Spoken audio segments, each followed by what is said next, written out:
우리의 인생은 다양한 계절을 지난다, 그렇게 표현할 수 있습니다. 때로는 푸른 초장 같지만 또 때로는 왜 이런 일이 일어나는지 도무지 이해할 수 없는 정말 꽁꽁 얼어붙은 그런 계절과도 같습니다. 고통의 골짜기, 슬픔의 골짜기, 어두움의 골짜기를 만나게 됩니다. 오늘도 여러분들 가운데 어떤 분들은 경제적인 어려움 가운데 있는 분도 계실 수 있습니다. 어떤 분은 건강의 문제, 또 어떤 분들은 사람들과의 어떤 관계의 문제, 이런저런 모양으로 인생은 고통, 고난의 시간들을 경험할 수밖에 없습니다. 오늘 본문에서 욥은 고통 가운데 하나님을 발견할 수 없다고 비명을 지릅니다. 하나님을 만나서 그분에게서 뭔가 답을 얻고 싶은데 아무리 찾아도 하나님을 발견할 수 없다는 겁니다. 이런 이 욥의 절규는 신앙생활 여정 가운데 우리가 경험할 수밖에 없는 영적인 어두움을 보여주고 있습니다. 또 그 영적인 어두움에 처했을 때 하나님을 찾고자 하는 영적인 갈급함을 또 보여주고 있습니다. 흔히 우리가 이렇게 생각할 수 있습니다. 하나님을 믿으면 모든 문제가 다 해결될 줄 알았는데, 이런 생각 우리 할 수 있죠. 하나님 믿는데 여전히 우리의 삶에는 문제가 많습니다. 어려움이 많습니다. 고난이 많습니다. 고통이 많습니다. 믿으면 다 해결되는 건 아니었나? 하나님 믿으면 다 해결된다고 나는 그렇게 알고 있는데, 우리가 그런 생각을 하다가 여전히 우리가 마주하는 그 고통 앞에서는 고개를 갸우뚱거립니다. 정말 하나님이 나의 이런 고통, 나의 이런 고난의 문제에 대해서 하나님이 지금 외면하고 계시는 거 아닌가? 하나님은 나에게 관심이 별로 없으신가? 믿으면 다 해결된다고 나는 그렇게 알았는데, 일종의 괴리감을 겪기 시작합니다. 팀 켈러라고 하는 목사님이 기독교의 본질에 대해서 이렇게 설명한 적이 있습니다. 기독교, 신앙의 본질은 이런 오해, 착각에서 벗어나는 거라 그랬어요. 예수님을 믿으면, 하나님을 믿으면 모든 문제가 해결될 것이다. 이건 기독교가 아니라는 거예요. 기독교, 신앙의 본질이 그렇지 않다는 겁니다. 예수님 믿으면, 하나님 믿으면 인생의 모든 문제가 다 말끔히 해결될 수 있는가? 과연 기독교는 거기에 대한 답을 주고 있는가? 그런 종교인가? 그렇지 않다는 거죠. 왜 그런가요? 여러분, 우리가 성경을 자세히 들여다보면 성경은 우리에게 승리의 소식만을 전해주고 있지 않습니다. 성경 곳곳에 수많은 실패의 이야기들, 고통의 이야기들, 수많은 인생들의 그 신음이 담겨 있습니다. 그래서 시편 기자는 우리가 사망의 음침한 골짜기를 지난다, 그렇게 표현하죠. 자기 자신의 영적 상황이었지만 오늘 모든 인생이 그렇습니다. 오늘 저와 여러분들은 사망의 음침한 골짜기, 죽음 직전까지 가는 거죠. 죽음과 다를 바 없는 그런 상황에 우리는 처할 수 있다는 것을 성경이 말씀해요.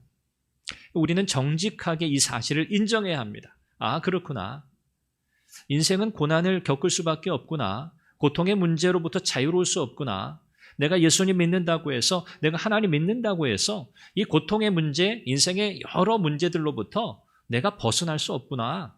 오히려 사망의 음침한 골짜기와 같은 그런 어두움의 터널을 인생은 지나가야 하는구나 라는 사실을 정직하게 인정해야 한다는 거죠.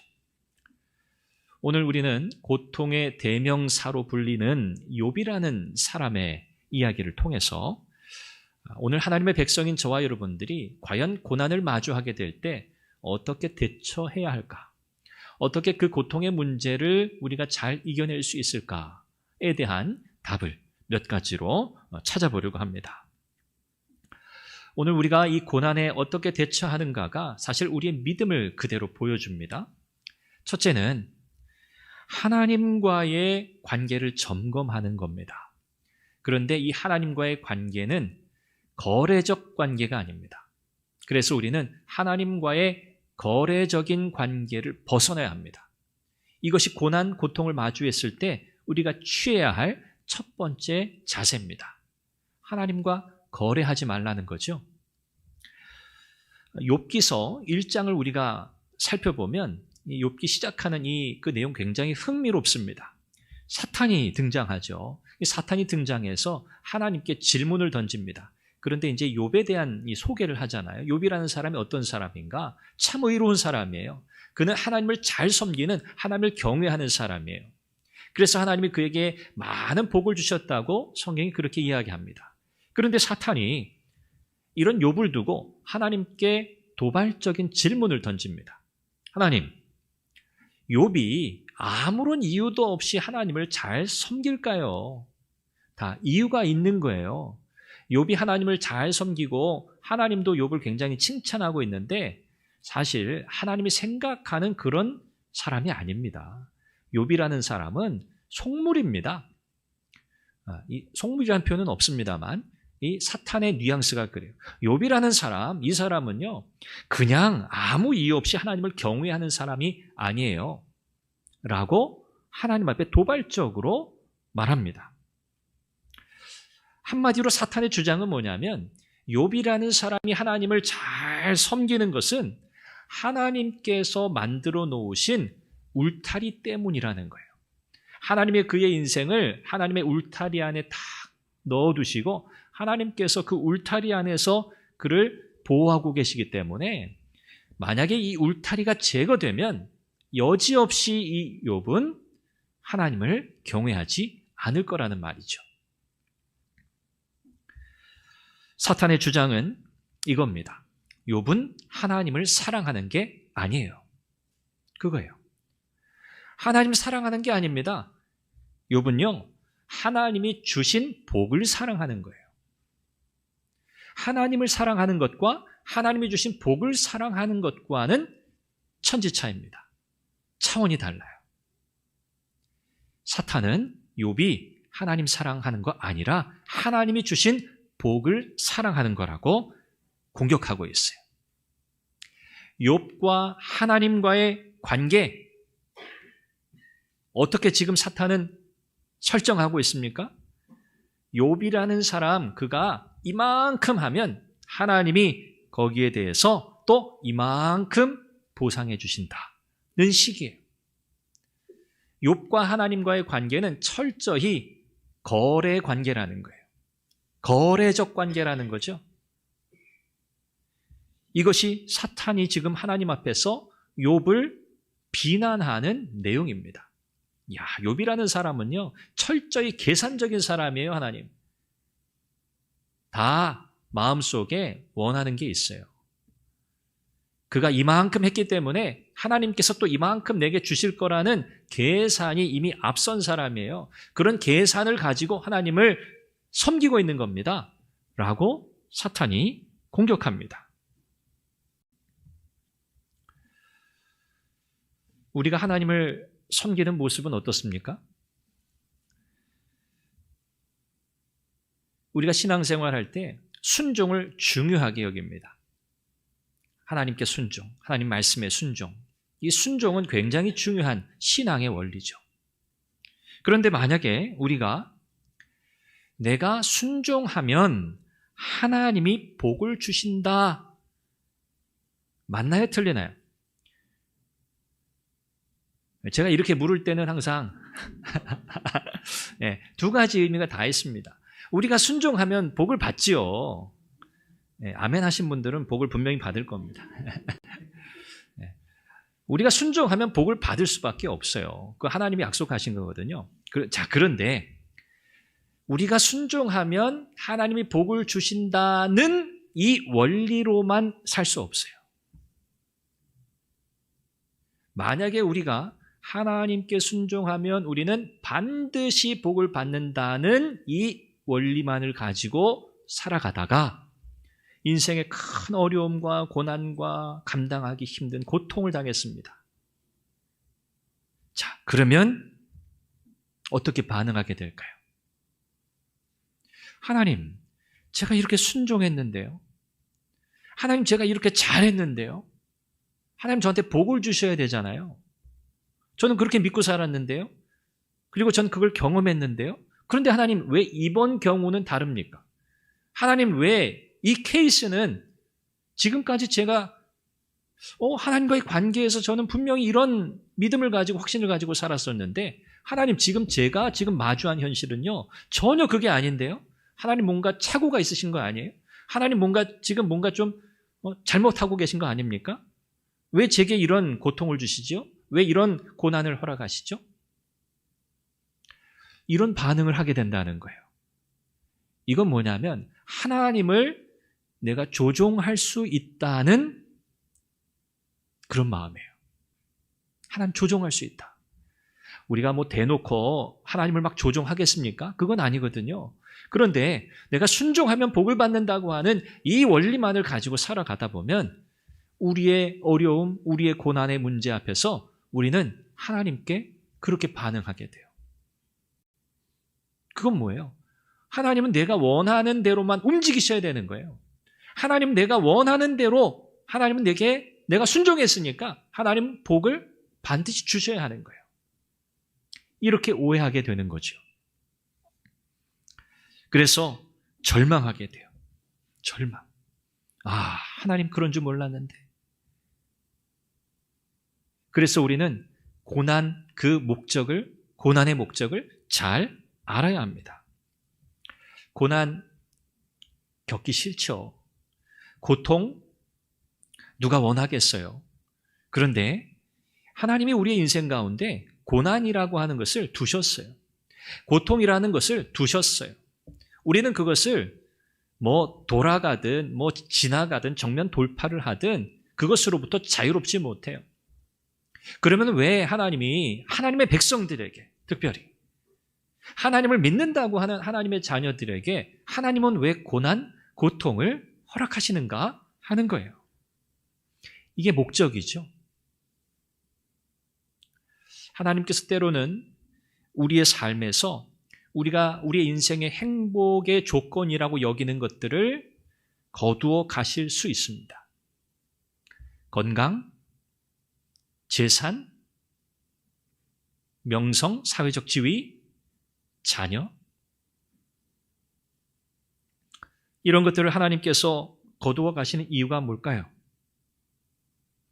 딱 한 가지입니다. 이게 고난의 목적이에요. 우리가 하나님을 사랑한다고 늘 고백하며 살잖아요. 자, 그런데 중요한 게 있어요.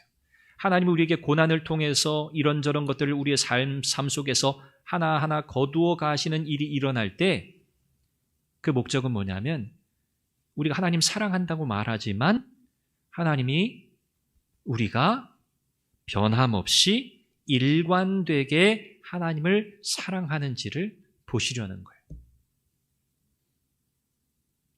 일관되게. 이게 핵심 키워드예요. 우리는 변덕이 심해요. 좋을 때는 좋아요. 안 좋을 때는 아주 안 좋아요. 하나님을 대해서도 마찬가지예요. 하나님께 내가 복을 받았다 생각하면 기분 좋지요. 내가 하나님 잘 섬겨야겠다. 내가 예배도 잘 드려야겠다. 그러다가 갑자기 일이 안 풀리고요. 어려운 일이 생깁니다. 그러면 또 마음이 획 돌아섭니다. 서운한 거예요.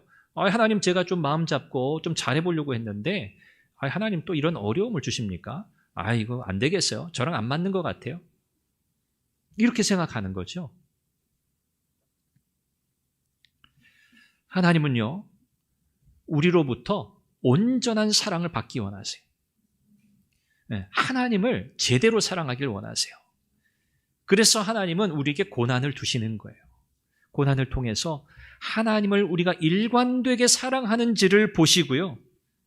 그렇지 않다면 하나님이 주신 것들을 우리에게서 하나하나 거두어 가심으로써 내가 지금 뭔가 잘못 가고 있구나 라는 알람을 울려주시는 거예요. 그래서 우리는 날마다 하나님의 은혜, 복음의 은혜 가운데서 우리 자신의 정체성을 찾아가야 합니다. 1월 한 달 동안 제가 복음과 공동체를 주제로 여러분들과 말씀을 나누었죠. 복음의 은혜가 오늘 나 개인에게 그리고 공동체로서의 우리 교회 안에 이 복음이 어떻게 적용되어야 하는가?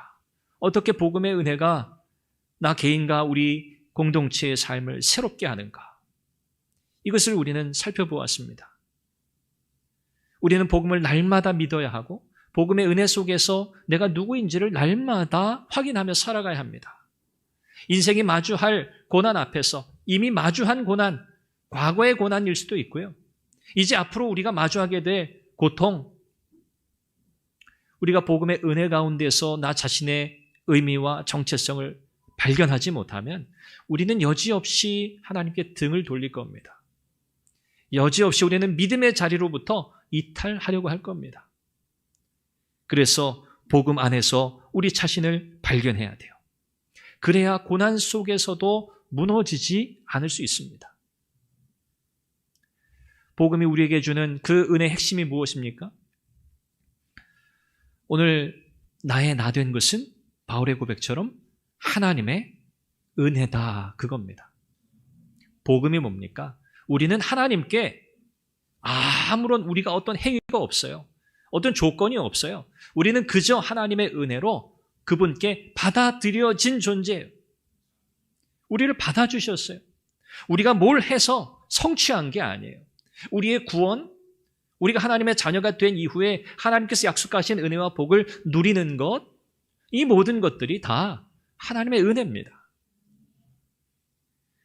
내가 뭘 해서 얻은 구원이라면 여러분 어떻겠습니까? 고난이요? 이것은 곧 실패를 의미하는 거예요. 그러나 하나님의 은혜로 우리가 거저 받은 것이라면 고난은 결코 실패가 아닙니다. 왜요? 고난의 목적이 있다는 걸 알기 때문에. 그 목적은 뭐예요? 하나님 더 사랑하게 하시려는 거니까. 어떤 고난도 우리를 하나님을 향한 사랑에서, 우리를 향한 하나님의 그 사랑에서 끊을 수 없다고 바울은 이야기합니다. 두 번째, 중요한 원칙입니다. 고난을 마주하게 될 때 우리가 어떻게 해야 될까? 하나님 앞에 우리의 그 고통과 그 비참함과 그 우리의 아픔을 정직하게 말하는 거예요. 하나님께 쏟아내는 겁니다. 오늘 본문에 보니까 욥이 말할 수 없는 고통 속에서 그는 참지 않습니다. 참지 않아요. 참을 수 없는 거예요. 참을 수 없는 고통이에요. 육체적 고통도 심하고요. 그 영혼의 고통이라고 하는 것은 말로 다 할 수 없어요. 친구들이 와서 뭐 이런 말 저런 말로 뭐 위로하는 것 같으면서도 이건 위로가 아니죠. 거기에도 답이 없어요. 친구들의 이야기, 이 욥이요 너무 답답한 거예요. 하나님께서 지금 자신의 고통에 대해서 뭔가 좀 빨리 답을 주시면 좋겠는데 아무리 찾아도 하나님 발견할 수 없다는 거죠. 욥이 하나님께 고통 가운데 항의하고 막 질문하는 거예요, 스스로. 2절에 보니까 이렇게 욥이 이야기해요. 오늘도 내게 반항하는 마음과 근심이 있나니 그랬어요. 오늘도 내게 반항하는 마음과 근심이 있나니. 쉬운 성경의 번역으로는 이렇게 번역을 했어요. 오늘도 내 원망이 심한 것은, 하나님을 향해 오늘도 내 원망이 심한 것은, 그러니까 지금 날마다 지금 원망하고 있는 거예요, 욥이. 신음소리가 나는데도 하나님 나 죽겠어요. 하나님 나 죽겠어요. 하나님 정말 저 미쳐버릴 것 같아요. 이 신음소리가 나는데도 그분의 손이 나를 누르고 있기 때문이다. 그렇게 번역했어요. 죽어라 죽어라 한다 그런 말 있죠. 딱 그거예요 지금 욥이. 지금 자기는 죽겠어요. 미쳐버리겠어요. 신음소리가 나요. 그런데 하나님의 손이 어떻게 하고 있다고요? 나를 더 누르고 있어요. 더 고통스럽다는 거죠. 욥이 이 마음의 고통을요 다 터뜨립니다. 하나님 앞에. 우린 여기서 중요한 사실을 발견하게 돼요. 하나님 앞에 때로 우리가 원망하고, 때로 하나님 앞에 우리가 탄식하고, 그럴 수 있을까 없을까? 어떻게 하나님 앞에 그럴 수 있지? 입도 뻥끗 못할 때 있어요. 그런데 오늘 성경은요, 문제 해결이 탄식의 정직함에 있다고 가르쳐줘요. 탄식함의 필요성. 여러분, 시편이나 욥기, 이 성경을 보면요, 고통받는 사람들의 정직한 기도가 가득 차 있습니다. 기뻐서 찬양하고 하나님께 영광 돌리는 그런 고백도 많지만, 고통 가운데 부르짖는 사람들의 정직한 기도가 가득 차 있어요. 하나님은 우리의 가장 절망적인 순간에도, 또 그때 우리가 내뱉는 거친 표현조차도 이해하시는 은혜의 하나님이신 줄 믿습니다. 여러분, 하나님은 그런 분이세요. 무서운 아버지, 말도 감히 꺼낼 수 없는 그런 아버지가 아니시고요. 하나님은, 데릭 키드너라는 분이 이런 표현을 했어요.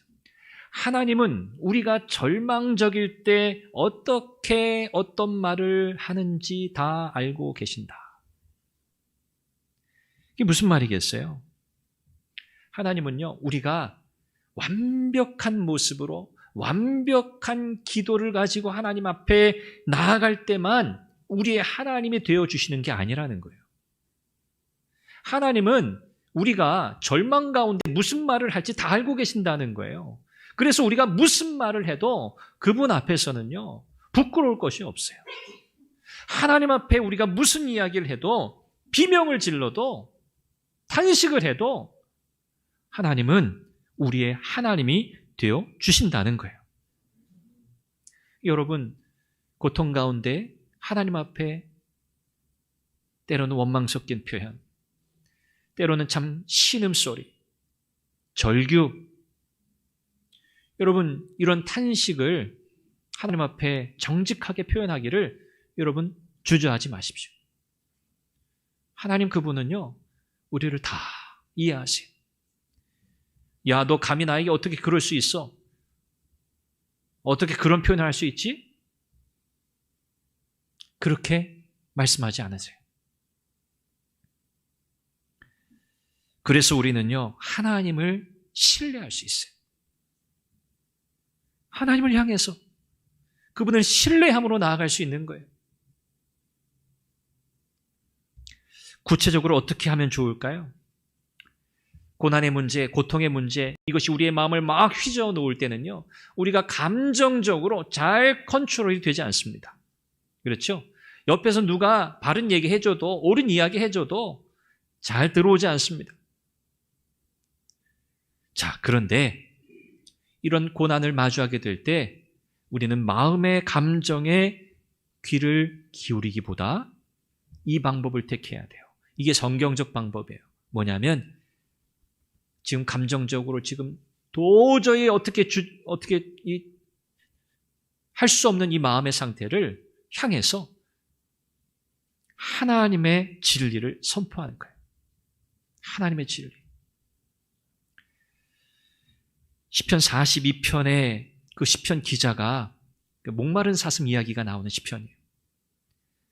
그가 어떻게 지금 고통 가운데서 자신의 그 신음하는 영혼을 향해서 지금 어떻게 하나님의 진리를 그가 선포합니까? 뭐라고 그가 자기 자신의 영혼에게 선포하죠? 선언하죠? 내 영혼아! 내 영혼아! 내가 어찌하여 낙심하며 내 속에서 불안해하는가? 지금 마음의 상태가 그래요. 낙심, 불안, 초조, 어찌할 수 없어요. 선포하는 거예요. 내 영혼아, 왜 낙심해? 왜 불안해하고 있어? 그 다음 마지막 결론이 뭡니까?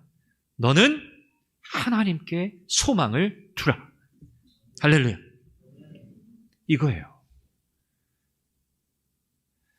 이 세상의 것, 고통의 문제 아무리 쳐다보고 있어도, 아무리 뚫어지게 봐도 해결되지 않아요. 고통, 신음 사라지지 않아요. 그런데 우리의 영혼은 그 고통의 문제로부터 우리 시선을 하나님께로 돌릴 수 있어요. 그래서 이 시편 기자는 하나님께 시선을 고정하라고 말해요. 하나님께 소망을 두라고 이야기해요. 여러분, 이것이 바로 고난을 마주하는 관점의 전환입니다. 관점의 전환이에요. 우리의 시선이 바뀌어야 돼요.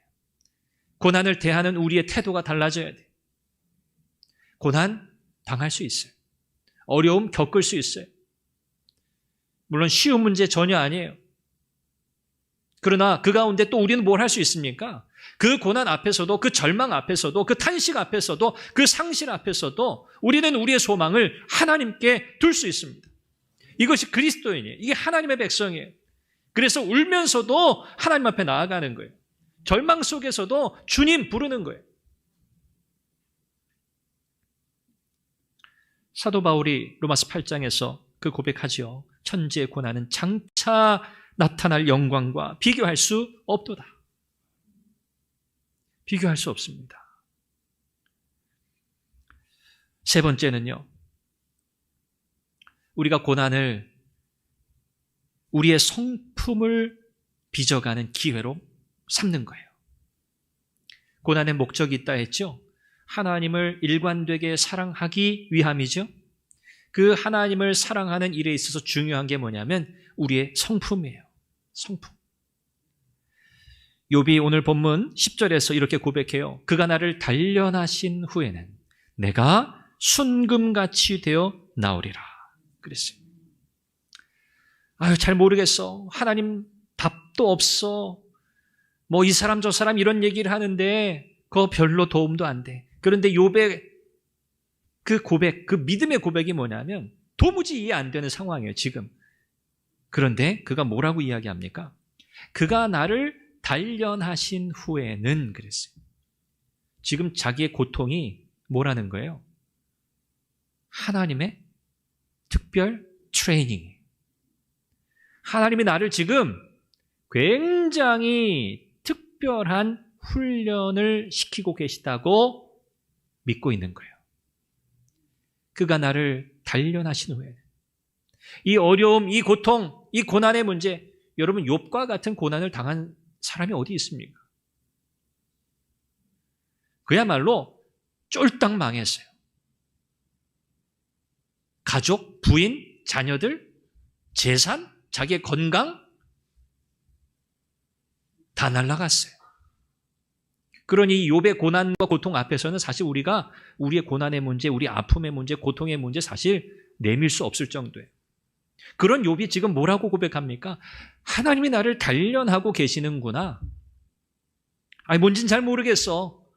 이해할 수 없어. 그런데 분명한 건 하나님이 나를 지금 훈련하고 계시다는 거야. 그리고 이 훈련이 다 끝날 텐데 그 훈련이 마치고 나면 나는 순금이 되어 나오게 될 거야. 이것이 욥의 고백이었어요. 여러분, 농부가 밭에 논에 씨를 뿌리는데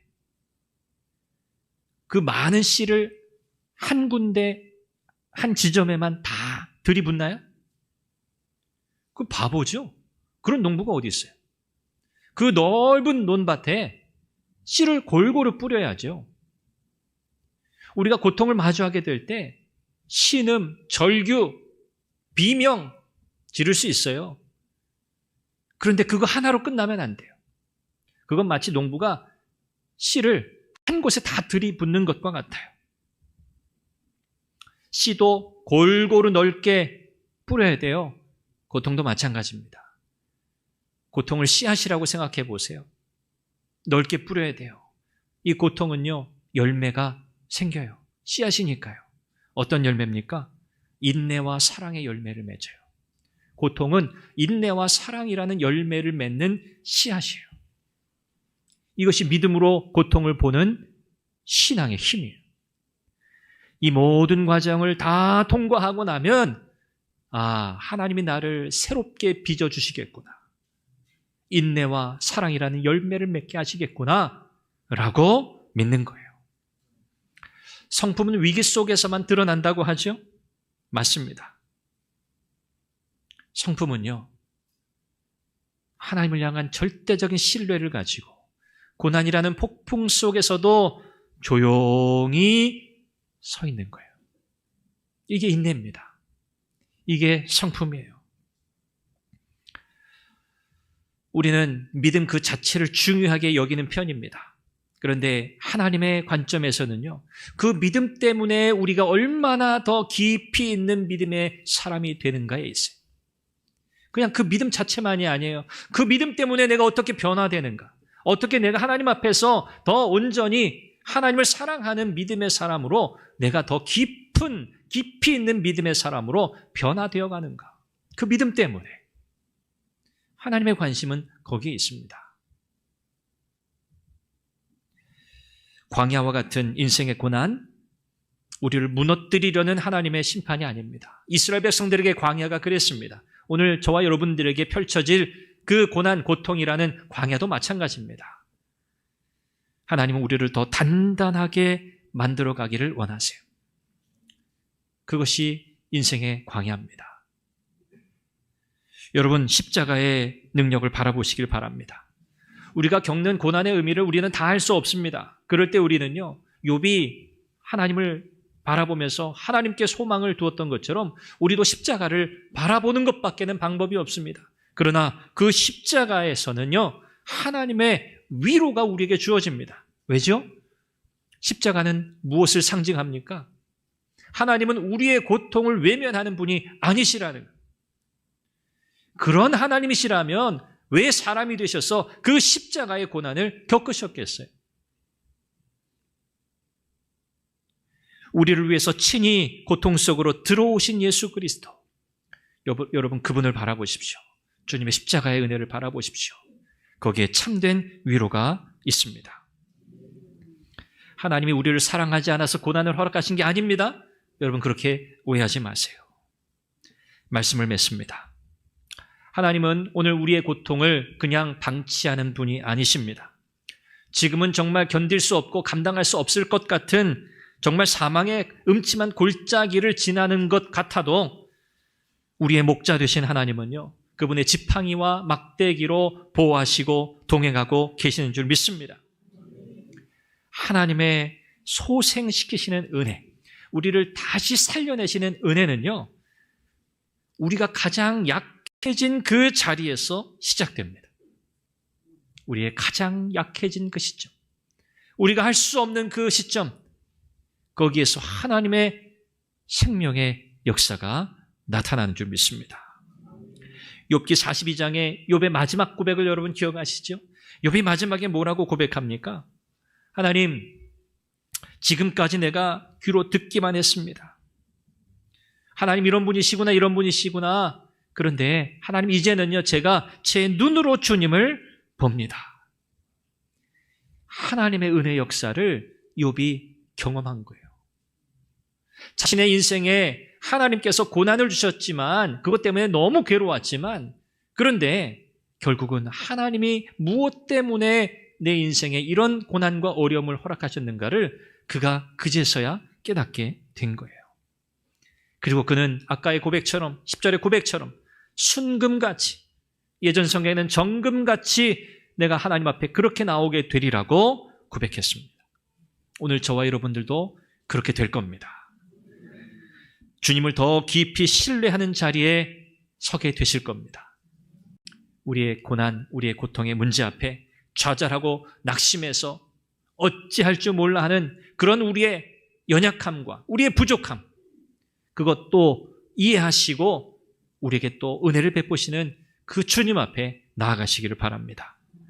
넉넉히 이기시고 하나님의 놀라운 위로와 은혜를 누리게 되실 줄로 믿습니다. 기도하겠습니다. 함께 기도하죠.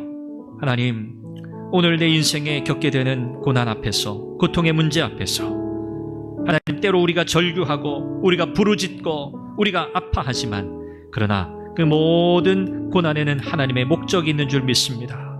하나님을 더 사랑하게 하옵소서. 인내의 성품이 길러지게 하옵소서. 사랑이라는 열매가 맺어지게 하옵소서. 살아계신 하나님을 경험하게 하옵소서. 주님을 더 깊이 신뢰하는 자리로 나아가게 하옵소서. 이 제목으로 함께 기도하겠습니다. 자비하신 아버지 하나님, 오늘 주께서 우리에게 하나님 욥의 이야기를 통해서 인생이 마주하게 되는 고통의 문제, 고난의 문제를 어떻게 우리가 이해할지, 어떻게 우리가 그 고난을 대처해야 할지 말씀을 통해서 우리에게 가르쳐 주시니 감사합니다. 아버지 하나님, 이 고난의 문제, 고통의 문제, 인생이 피해갈 수 없는 이 문제 앞에서 하나님, 때로 우리가 참 신음하며 우리가 부르짖으며 하나님 정말 낙심하고 절망 가운데 처할 때가 많사오니, 그러나 그 모든 우리의 연약함까지, 그런 우리의 모든 고통과 아픔까지 주님이 들으시고 아시고 하나님 우리를 받아주시는 줄 믿습니다. 하나님, 그러나 하나님 그 가운데서 하나님 욥이 하나님께 소망을 두고, 시편 기자가 하나님께 소망을 두고 나아갔던 것처럼 하나님, 오늘 우리도 전능하신 하나님, 살아계신 하나님, 우리를 변함없이 사랑하시는 그 하나님 앞에 믿음으로 나아가게 하여 주시옵소서. 하나님의 역사를 경험하게 하여 주시옵소서. 자비하신 아버지 하나님, 인생이 마주하는 이해할 수 없는 고난의 문제, 고통의 문제 앞에서 하나님의 선하신 뜻과 목적이 있음을 깨닫게 하옵소서. 겪어내느라 힘들고 어렵고 살을 애는 듯한 고통이 우리에게 있지만, 그러나 믿음의 눈을 들어 하나님께 소망을 두고 그 고통 가운데도 우리를 체휼하시고 우리의 모든 순간순간 동행하시며 우리 가운데 위로하시고 또 우리를 새롭게 하실 주의 은혜를 기억하며 더 깊은 신뢰의 자리, 믿음의 자리로 나아가게 하여 주시옵소서. 흔들림 없는 믿음, 변함없는 믿음 허락하여 주옵소서. 넉넉히 이기게 하옵소서. 예수님의 이름으로 기도합니다. 아멘.